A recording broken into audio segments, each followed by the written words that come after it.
బెంగళూరుకు చెందిన 34 ఏళ్ల అతుల్ సుభాష్ అనే ఐటీ ఎంప్లాయీ తన భార్య, అలాగే భార్య తరఫు ఇంట్లో వాళ్ళు తనను విపరీతంగా ఇబ్బంది పెడుతున్నారని, తనను చాలా నిత్యం వేధిస్తున్నారని సుమారుగా గంటన్నర పాటు ఒక వీడియో తీసి సుమారుగా 20 పేజీలకు పైగా సూసైడ్ లెటర్ రాసి మరి చనిపోవడం, అది జాతీయ స్థాయిలో చర్చకు దారితీయడం అయితే తెలిసిందే. ఆ కేసులో అతని భార్యతో పాటు ఇంట్లోని వారిని కూడా అరెస్ట్ చేసినట్లయితే బెంగళూరు పోలీసులు ఆదివారం తెలిపారు.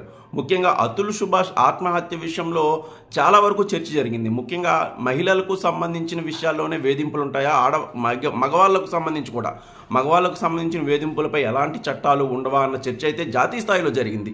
సో ఈ కేసు చాలా ప్రాధాన్యం సంతరించుకుంది. అతుల్ సుభాష్ విషయంలో ఆత్మహత్యకు కారణమైన అతని భార్యతో పాటు అత్తామామలను కూడా అరెస్ట్ చేసినట్లయితే తెలుస్తుంది. ఈ కేసులో ఇది కీలకమైన పరిణామం అని చెప్పుకోవచ్చు.